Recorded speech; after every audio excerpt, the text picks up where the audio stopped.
नमस्कार, आप देख रहे हैं मेरा समाज यूट्यूब चैनल के इस बुलेटिन में मैं प्रेम आनंद का आप सभी का हार्दिक स्वागत और अभिनंदन करता हूँ।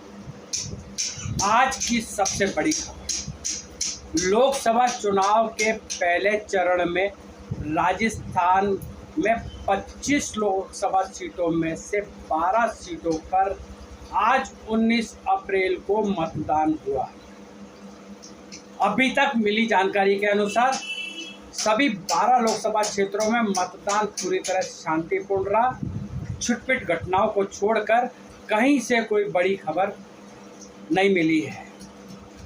इन 12 सीटों के लिए कुल 24,810 मतदान केंद्र बनाए गए। करीब 2,53,15,541 मतदाता इस मतदान के लिए चिन्हित किए गए थे। इनमें 1,32,89,538 पुरुष और 1,20,25,699 महिला हैं, जबकि 304 मतदाता ट्रांसजेंडर हैं। कुल 114 प्रत्याशी मैदान में डटे हुए थे। 12 लोकसभा सीटों पर मतदाताओं ने 114 प्रत्याशियों का भाग्य खटका दबाकर, यानी वोटिंग मशीन का बटन दबाकर वोटिंग मशीन में बंद कर दिया है।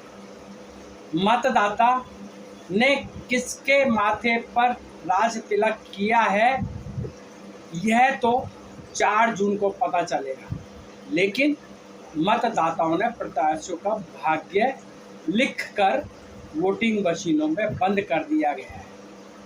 जिन प्रत्याशियों का भाग्य आज 19 अप्रैल को वोटिंग मशीनों में बंद हुआ है, उनमें 2 केंद्रीय मंत्री भी शामिल हैं। इनमें केंद्रीय श्रम व नियोजन मंत्री भूपेंद्र यादव और केंद्रीय विधि व न्याय मंत्री अर्जुन राम मेघवाल भी शामिल हैं। भूपेंद्र यादव अभी तक राज्यसभा के सदस्य रहे, लेकिन उन्हें पहली बार भाजपा ने लोकसभा का चुनाव लड़ाया, जबकि अर्जुन राम मेघवाल वर्तमान में बीकानेर से ही सांसद हैं और केंद्रीय विधि व न्याय मंत्री हैं।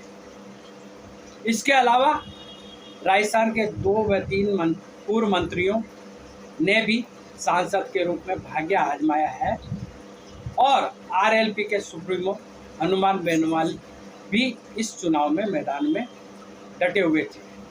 तो आइए विस्तार से चर्चा करते हैं। 12 लोकसभा सीटों में सबसे पहले चर्चा करते हैं जयपुर की।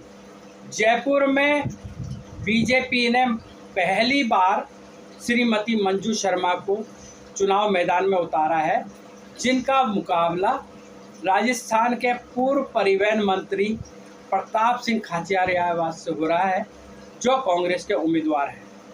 आपको बता दें, श्रीमती मंजू शर्मा राजस्थान के किसी समय कद्दावर भाजपा नेता रहे।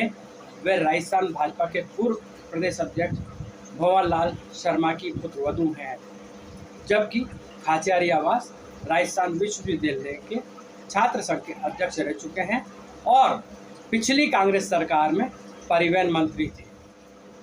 जयपुर ग्रामीण में भाजपा के राव राजेंद्र सिंह का मुकाबला कांग्रेस के अनिल चोपड़ा के साथ हुआ है। चूरू में भाजपा के देवेंद्र झाझड़िया का मुकाबला कांग्रेस के राहुल कस्बा से हुआ है। आपको यह बता दें, राहुल कस्बा अभी तक चूरू से भाजपा के सांसद रहे हैं, लेकिन इस बार भाजपा ने उनका टिकट काट दिया था, तो राहुल कस्बा ने कांग्रेस का दामन थामा और कांग्रेस ने उन्हें हाथों हाथ टिकट देकर मैदान में उतार दिया। बीकानेर में केंद्रीय विधि व न्याय मंत्री भाजपा प्रत्याशी अर्जुन राम का सीधा मुकाबला कांग्रेस के गोविंद राम मेघवाल से हुआ है। भरतपुर में भाजपा के रामस्वरूप कोहली का मुकाबला कांग्रेस की संजना जाटव से हुआ है। श्रीगंगानगर में भाजपा की प्रियंका चौहान का सीधा मुकाबला कांग्रेस के कुलदीप इंदौरा से हुआ है। सीकर में भाजपा के स्वामी सुमेधानंद का मुकाबला सीपीआई के अमराराम से हुआ है। यहाँ राजस्थान कांग्रेस ने समझौते में सीकर की लोकसभा सीट सीपीआई को दे दी। स्वामी सुमेधानंद वर्तमान में भी सीकर से सांसद है और दूसरी बात चुनाव लड़ रहे हैं। झुंझुनू में भाजपा के सुखकरण चौधरी का मुकाबला कांग्रेस के ब्रिजेंद्र ओला से हुआ है। ब्रिजेंद्र ओला पूर्ववर्ती कांग्रेस सरकार में मंत्री रह चुके हैं। करौली धौलपुर सीट में बीजेपी की इंदु देवी जाटव का मुकाबला कांग्रेस के भजन लाल जाटव से हुआ है। भजन लाल जाटव पूर्ववर्ती कांग्रेस सरकार में मंत्री रह चुके हैं।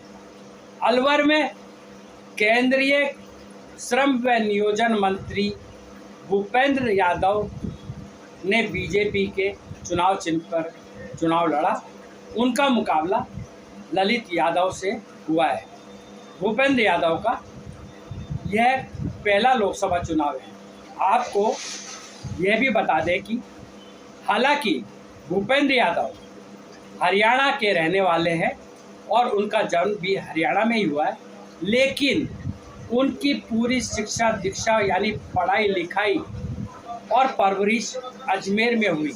उन्होंने स्कूल से लेकर कॉलेज तक की शिक्षा अजमेर में ही ग्रहण की और यहीं से राजनीतिक सफर शुरू किया।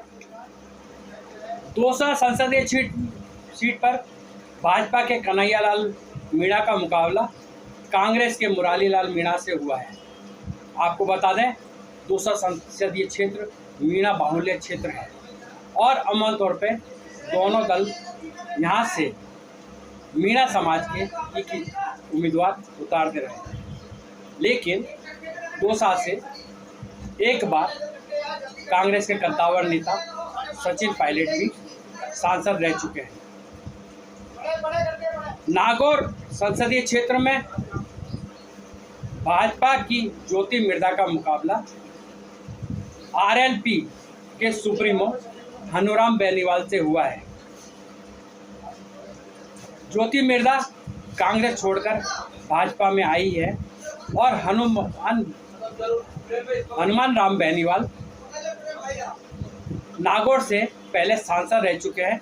वर्तमान में विधायक भी चुने गए हैं, लेकिन उन्होंने फिर से सांसद का चुनाव लड़ने का ऐलान किया। बेनीवाल आरएलपी के सुप्रीमो भी हैं। राजस्थान में अब दूसरे व अंतिम चरण का मतदान 26 अप्रैल को होगा। इस दिन 13 लोकसभा सीटों के लिए चुनाव होगा और अगले चुनाव के लिए राजस्थान के निर्वाचन विभाग ने अपनी तैयारियां पूरी कर ली है। अगले चरण के चुनाव के लिए चुनाव प्रचार 24 अप्रैल की शाम 5 बजे थम जाएगा। इस बीच 13 लोकसभा सीटों के भाजपा और कांग्रेस प्रत्याशियों ने अब चुनाव प्रचार में अपनी पूरी ताकत झोंक दी है। चूँकि चुनाव प्रचार खत्म होने में मात्र 5 दिन शेष रह गए हैं, इसलिए दोनों दलों के प्रत्याशी इन 5 दिनों में धुआंधार प्रचार करना चाहते हैं और एक एक पल का उपयोग कर रहे हैं।